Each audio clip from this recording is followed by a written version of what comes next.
ऋण स्वीकार करते हैं। नहीं तो बैंक की शाखा होती है ना। भारत में बैंकिंग सिस्टम प्रश्न लिखा है, बैंक क्या है? ठीक है, बैंक क्या है?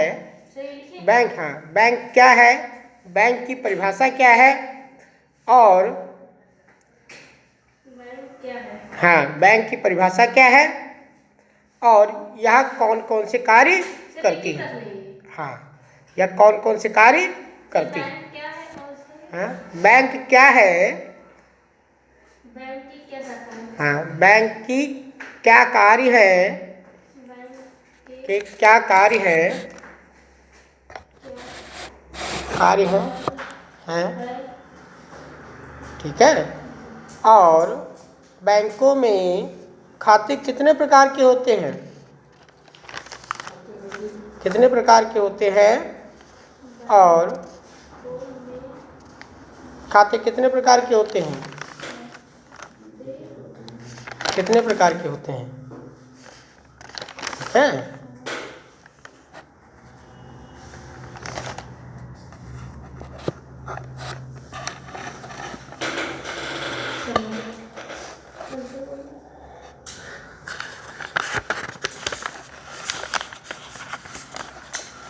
देखो, बैंक पहले अच्छा सुन लो। बैंक एक बैंकों से देखो क्या होता है आजकल, आज हमारे यहाँ क्या है, पूरे देश में व्यावसायिक संस्थाओं की संख्या क्या है? अनगिनत है। ठीक है, कुछ प्रॉफिट में चलते हैं, कुछ क्या है, नुकसान में चलते हैं। बात समझ रहे हैं? अब जो है दोनों प्रॉफिट में है, दोनों क्या है, नुकसान में है। कुछ ज़्यादा प्रॉफिट में है, कुछ कम नुकसान में है। बात समझ रहे हैं? तो अब बैंकिंग सिस्टम ने क्या किया है, उनके लेन देन को आसान कर दिया है। लेन देन को क्या कर दिया है? आसान कर दिया। किसके माध्यम से? आरटीजीएस के माध्यम से, ठीक है, ई मनी के माध्यम से, है ना, ई मनी बैंक। अब देखो पहले क्या होता था, बैंकें खुलती थी तब पैसा निकालने जाते थे, और तब तो अगर रात में अगर पैसे की आवश्यकता पड़े तो हमें क्या पैसा नहीं मिलता था। अब 24 घंटे पैसा उपलब्ध है। अब क्या है, 24 घंटे पैसा उपलब्ध है, ई बैंकिंग। अब प्लास्टिक मनी है, एटीएम क्या है, प्लास्टिक मनी है, ठीक है। तो मनी, पैसे के भी कई प्रकार हो गए। तो सबसे पहले हम आपको बताते हैं कि बैंक क्या है, ठीक है। तो बैंक शब्द की उत्पत्ति लैटिन भाषा के बैंको शब्द से हुई। किस शब्द से हुई? बैंको शब्द से हुई। इटली में सर्वप्रथम 1157 में बैंक ऑफ वेनिस की स्थापना हुई। विश्व का पहला बैंक था। कौन सा था? विश्व का पहला बैंक कहाँ स्थापित हुआ? इटली में, बैंक ऑफ वेनिस। और भारत का जो पहला बैंक था वो कौन था? Imperial Bank of India. कौन? Imperial Bank of India. उसका नाम बाद में बदल कर दिया गया स्टेट बैंक ऑफ इंडिया। क्या कर दिया गया?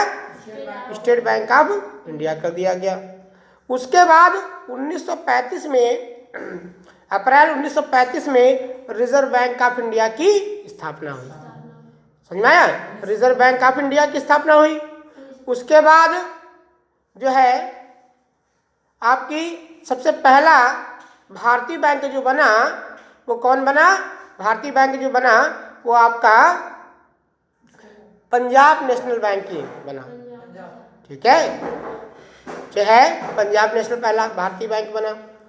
उसके बाद जो है पहला जो ग्रामीण बैंक बना, सबसे पहले बैंक वो एसबीआई बना, उसके बाद पंजाब बना। हाँ, एसबीआई का पुराना नाम था इंपीरियल बैंक ऑफ इंडिया, 1921 में बना था, दिल्ली में था। हाँ, ठीक है। अब उसके बाद जो है जो बैंको शब्द था, बैंको शब्द का अर्थ था एक बेंच पर बैठकर काम करना। पहले वो लोग करते थे, बेंच पे बैठे काम करते थे। उसको इंग्लैंड में क्या नाम दे दिया गया? बैंक को नाम दे दिया गया। क्या नाम दे दिया गया? बैंक। बैंक नाम दे दिया गया। इंग्लैंड में इसको बैंक के नाम से जाना गया और फिर बैंकें बन गई। फिर बैंक का अर्थ क्या होता था? बैंक का अर्थ होता था लोगों से पैसा लेकर जमा करना लोगों को पैसा और लोगों को पैसा आवश्यकता पड़ने पर देना, जरूरतमंद लोगों को पैसा देना। ये बैंकिंग का क्या था? प्रमुख काम में था। बैंकिंग का प्रमुख काम था। उसके बाद फिर बैंक ने धीरे धीरे अपना विस्तार किया और विस्तार करने के बाद क्या हुआ कि जो है उसने कई कार्य किए और इसमें कई 3 प्रकार के कार्य थे। पहला कार्य कौन सा? प्राथमिक कार्य। दूसरा कार्य कौन सा? गौण कार्य, सेकेंडरी कार्य। उसके बाद तीसरा जो था एजेंसी संबंधी कार्य। ठीक है, तो प्राथमिक कार्यों में क्या था कि प्राथमिक कार्यों में जनता का पैसा जमा करना और जनता को आवश्यकता पड़ने पर पैसा देना। पहला काम क्या हो गया? जमा करना और फिर देना। ठीक, अब जनता की जमा को स्वीकार करना और फिर क्या करना कि कितने प्रकार के खाते खोलना? 5 प्रकार के खाते खोलना। जैसे बचत खाता, फिर सावधि जमा खाता, फिर आवर्त जमा खाता, फिर चालू खाता, फिर गृह बचत खाता। गृह बचत खाता। अब आपने एक निश्चित अमाउंट से क्या किया? छोटे से अमाउंट से 500 से 1000 रुपये से खाता खुलवाया और हर पैसा डालते रहे। ठीक है, तो गवर्नमेंट ने 3.5% का ब्याज दिया 1 साल के बाद। तो कौन सा खाता हो गया बच्चा? बचत खाता हो गया। अब आपने क्या किया? 1 साल के लिए पैसा निकालना नहीं, निकालेंगे नहीं पैसा। आपने क्या किया? सिर्फ जमा किए और 1 साल के बाद निकालेंगे। फिक्स डिपॉजिट बोलते हैं इसको, सावधि खाता। सबसे ज्यादा उसमें ठीक है, हैं? सबसे ज्यादा एफडी में। ठीक है, फिर उसके बाद आवर्ती जमा खाता, फिर चालू खाता। चालू खाता कौन खोलता है? व्यापारी लोग खोलते हैं, व्यापार को चलाने के लिए। फिर एक है गृह बचत अथवा घरेलू गुल्लक खाता। छोटी छोटी बचाए, जैसे 100 रुपये पर डे, 150 रुपये पर डे, इस प्रकार के खाते जो हो गए। कौन से खाते हो गए? ठीक है, गृह बचत खाता या घरेलू गुल्लक खाता हो गया। ठीक है, अब जो है ऋण प्रदान करना। दूसरा काम क्या हो गया? ऋण प्रदान करना।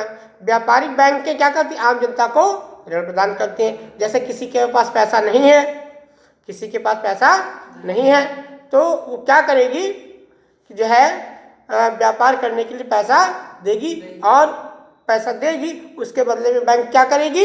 ब्याज लेगी, ब्याज लेगी।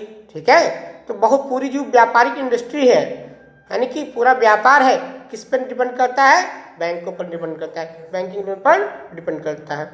फिर बैंक क्या करती है? जब बैंक जमानत के रूप में कुछ रखने के पश्चात ऋण प्रदान करती है तो ऐसे ऋण को साधारण ऋण कहते हैं। साधारण ऋण क्या होता है? जब जैसे आपके पास प्लाट है, प्लाट के कागज उसने रख लिए और पैसा दे दिया तो इसको क्या बोलेंगे? हाँ, जमानत के रूप में रखती है, क्या कहलाता है? साधारण ऋण कहलाता है। दूसरा है नगद साख ऋण। ठीक है, तो जब बैंकें व्यापारी के माल को गिरवी रखकर ऋण प्रदान करती हैं, जैसे क्या हुआ देखा, स्टॉक बोलते हैं ना, करंट अकाउंट लोग के पास क्या होता है? व्यापारी के पास क्या होता है? स्टॉक। अगर मान लो व्यापार जो लोग कर रहे हैं उनके पास 20 लाख का स्टॉक है तो उस स्टॉक पे क्या करती है? बैंकें ऋण दे देती हैं और इस ऋण को क्या बोलते हैं कि क्या? साख ऋण बोलते हैं। ठीक है, व्यापारी का व्यापार जैसे जैसे बढ़ता जाता है और उस ऋण का व्यापारी भुगतान करता जाता है। समझ में आया? फिर वैसे बैंक वैसे क्या होता है? बैंक माल को छोड़ता जाता है। ठीक है, अब उसके बाद क्या बनते है? व्यापारी बैंकें क्या करती हैं? और जो है बचत की राशि को क्या कराती हैं? बचत की राशि को प्रोत्साहित कराती हैं, लोगों में क्या करती हैं? बचत की आदत डालती हैं। फिर विनिमय जो है विनिमय विपत्रों को भुनाना, जैसे चेक है, विनिमय विपत्र है, हुंडी है, वो कहाँ बुनेंगी? जाके बैंकों में बुनेंगी, है ना। और बैंकों के प्राय व्यापारियों के बिलों को बुनाकर उनके लिए अल्पकालीन ऋण प्रदान करना। जैसे जहाँ पे मान लो चेक है, जैसे क्या होता है कि अगर आपने एक बैंक में खाता खोला है और साल में 10 लाख रुपए का ट्रांजेक्शन किया है तो तो एक शाख बन गई, गुडविल बन गई कि भाई 10 लाख रुपए का ट्रांजेक्शन एक फर्म हमारे यहाँ से करती है, तो वो क्या करते हैं 25 से 30% ट्रांजेक्शन पर लोन दे देते हैं। ठीक है, वो भी कितने 6 या 3 वर्ष के लिए। इसको कहते हैं क्या, अल्पकालीन ऋण। क्या कहते हैं, अल्पकालीन ऋण। वो दीर्घकालीन ऋण कहलाएगा, लंबे समय के लिए जो लिया गया है। ठीक है, फिर बैंक अधिविकर्षक, जब व्यापारी को बैंक जमा की गई राशि जिससे अधिक निकालने के लिए अनुमति देती है, जैसे credit card. Yes sir. Credit card है, अगर आपके खाते में 10,000 जमा हो तो क्या करो, जो है 15,000 रुपये का खरीद लो, है ना। ठीक है, तो क्या हो गया, ये बैंक अधिविकर्षक। हाँ, जितनी लिमिट बनी है उसका दुगना तक निकाल सकते हो आप। ठीक है, मगर उसको 10 दिन के अंदर ब्याज भुगतान करना होता है। नेक्स्ट, मैं तो बैंक से कर जाएगा। हाँ, बैंक एजेंसी के रूप में कार्य करती है। बैंक क्या करती है, एजेंसी के रूप में कार्य करती है। जैसे धन का, जैसे अब एक बैंक, जैसे यहाँ से भेजना है दिल्ली, पैसा भेजना है तो यहाँ बैंक में जमा करो, बैंक क्या करेगी, आपके दूसरे खाते में भेज देगी। अमेरिका पैसा भेजना है, एक देश से दूसरे देश पैसा भेजना है, किसके माध्यम से भेजोगे, बैंक के माध्यम से भेजोगे। साख ऋण पत्रों का भुनाना, जैसे ड्राफ्ट है, बिजली विनिमय विपत्र है, हुंडी है, कहाँ बुनेंगे ये सब कहाँ बुनेंगे, जो है बैंक में बुनेंगे। हुंडी सर जी क्या होता है, जैसे हुंडी? हुंडी भी एक जो है लिखित आज्ञा पत्र होता है। ठीक है, जैसे विनिमय पत्र होता है ऐसे होता है। फिर बिजली का बिल, पानी का बिल, अब तो हर जो है एक्सपेंस किस पे, बैंक पे डिपेंड कर गया। अब हर क्या है, बैंक पे डिपेंड कर गया। बीमा इत्यादि का भुगतान, अब बैंक के देखो क्या करने लगी, बीमा भी करने लगी। अंशों का, ऋण पत्रों का भुगतान, अभी कूपन कमीशन का भुगतान। ठीक है, ट्रस्टी के रूप में कार्य करने लगी। बहुमूल्य धातुओं को सुव्यवस्थित, अब देखो कुछ बैंकें सोना भी क्या करने लगी हैं, बेचने लगी हैं। ठीक है, अब जो है विदेशी मुद्रा का व्यवस्थीकरण, अब अमेरिका से तुम क्या लाओ, डॉलर लेके आओ और बैंकें ही करेंगी यहाँ पे इंडियन करेंसी में चेंज, तभी तो आप कर पाओगे। सर यहाँ जैसे बैंकों का नाम है पंजाब बैंक, तो अमेरिका में होगी, दूसरे देश में उनकी अपनी बैंक होगी। ठीक है, अब वस्तुओं का क्रय विक्रय करना, ठीक है, और यात्री चेकों का जारी करना, समाशोधन करना, ठीक है, साख निर्माण में सहायता करना। ठीक है, अब बैंकों के प्रकार, बैंकों के आधुनिक बैंकों में के निम्नलिखित प्रकार होते हैं। एक होता है व्यापारिक बैंक। क्या होता है, व्यापारिक बैंक। तो व्यापारिक बैंक अथवा वाणिज्यिक बैंक किसको बोलते हैं, वह बैंक जो आम जनता से मुद्रा का लेन देन करता है, अर्थात उनकी जमाएं स्वीकार करता है और बदले में ऋण देता है। पैसा जमा किया और उनको क्या किया, ऋण दिया, उन्हें क्या बोलेंगे, व्यापारिक बैंक के बोलेंगे। ठीक है, 1969 में बैंकों का राष्ट्रीयकरण हुआ और उस समय जो है बैंकों की संख्या कितनी थी, 14 थी। कितनी थी, 14 थी। फिर बाद में, हाँ, 1969 में जो बैंकों का राष्ट्रीयकरण हुआ तो बैंकों की संख्या कितनी थी, 14 थी। और फिर 1980 में 6 बैंकें और शामिल हो गई। ठीक है, तब बैंकों की संख्या कितनी हो गई, जो है 20 हो गई। 1993 में न्यू बैंक ऑफ इंडिया का विलय कर दिया गया। वर्तमान में स्टेट बैंक ऑफ इंडिया को छोड़कर कुल कितनी है, 19 राष्ट्रीयकृत बैंकें हैं, 19 राष्ट्रीयकृत बैंकें हुई। और उसके बाद अब जो है बहुत सी बैंक, अब बैंकों की संख्या क्या कितनी हो गई, अभी हाल ही में जो है Allahabad bank, central bank, bank of India, UCO bank, Vijaya bank, Canara bank, corporation bank, ठीक है, बैंक ऑफ बड़ौदा और पंजाब नेशनल बैंक, इनका आपस में विलय कर दिया गया। ठीक है, आपस में विलय कर दिया। अभी हाल ही में तो विलय किया गया है। तो अब बैंकों की, हाँ, अब बैंकों की संख्या क्या हो गई है, फिर 14 हो गई है। अब क्या करेंगे, 2 बैंकें और भी गवर्नमेंट क्या करनी, विलय करने के विचार में है। ठीक है, तो अब संख्या उनकी कितनी हो जाएगी, 12 हो जाएगी। फिर दूसरा होता है, फिर उसके बाद होता है औद्योगिक बैंक। कौन सा, औद्योगिक बैंक। वह बैंक जो क्या करता है, जो माध्यम तथा बड़े बड़े उद्योगों के लिए वित्तीय सहायता प्रदान करने का काम करता है। बड़े बड़े इंडस्ट्री जैसे रिलायंस ग्रुप हो गया, ठीक है। अब औद्योगिक बैंकें वो बैंकें होती हैं जो ऋण प्रदान करती हैं सिर्फ इसके लिए, उद्योगों के लिए, ठीक है, फैक्ट्रियों के लिए, कंपनियों के लिए तथा अंशों का शेयर जो होते हैं, शेयर बताया था, शेयर होल्डर बताया था। तो अंशों का क्या करती है, क्रय विक्रय करती हैं। बैंकों को औद्योगिक बैंक कहा जाता है। औद्योगिक बैंक की स्थापना 1948 में की गई थी। भारतीय औद्योगिक बैंक वित्तीय फाइनेंशियल कॉरपोरेशन लिमिटेड, भारतीय औद्योगिक विकास बैंक और भारतीय लघु उद्योग विकास बैंक IDBI आदि हैं, ठीक है। फिर है विदेशी बैंक।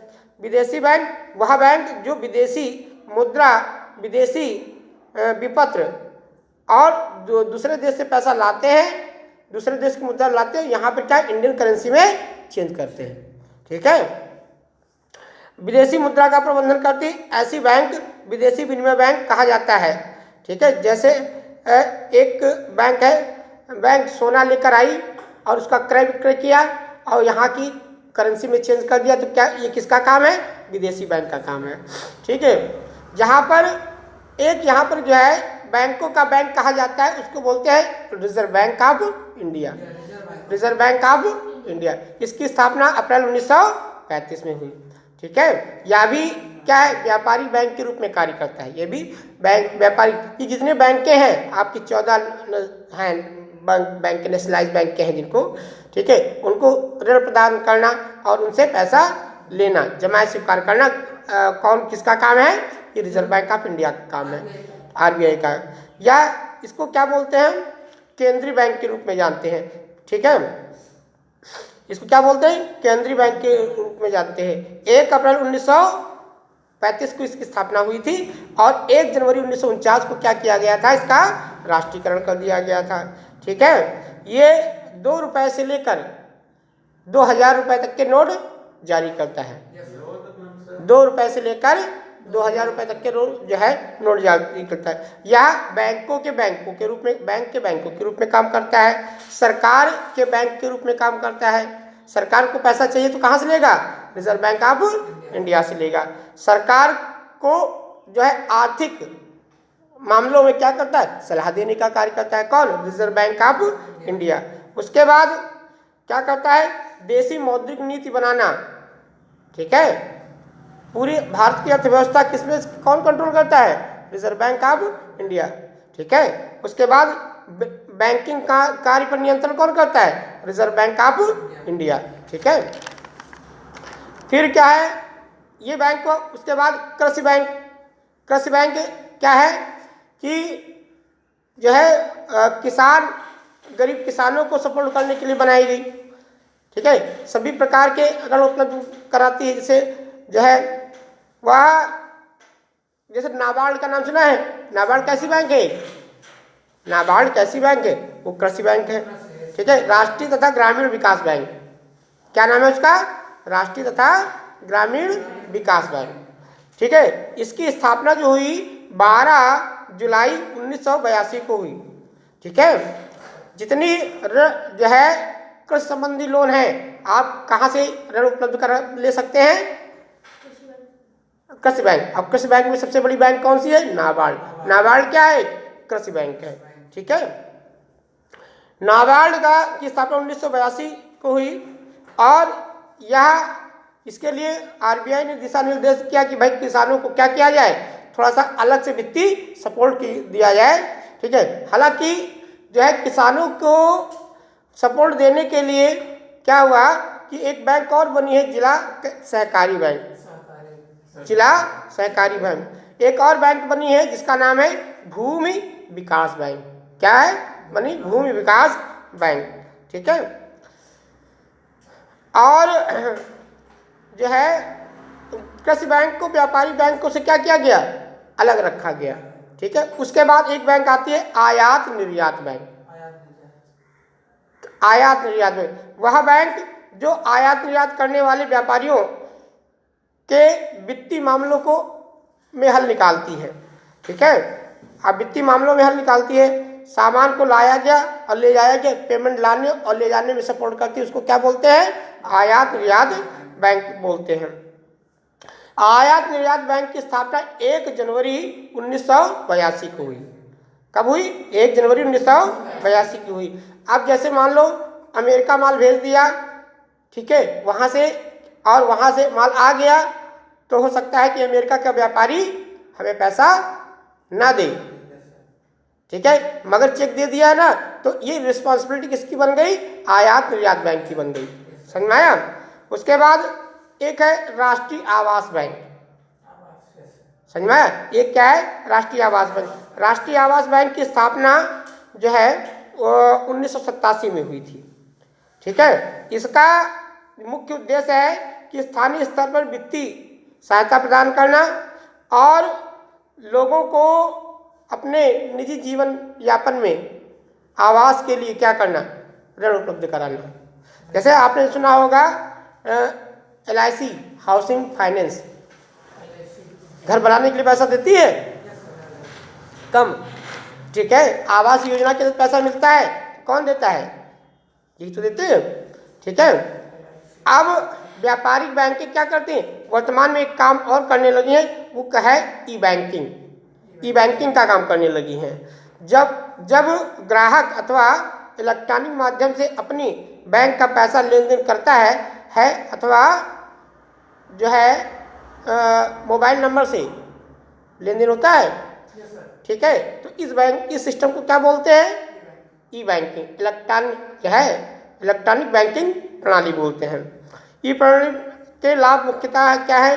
बैंकों को कमीशन मिलता है और ग्राहक का पैसा 2 सेकंड में दूसरी जगह ट्रांसफर हो जाता है। तो ग्राहक का क्या हुआ? समय और पैसा दोनों बचा। समय और पैसा दोनों बचा है ना,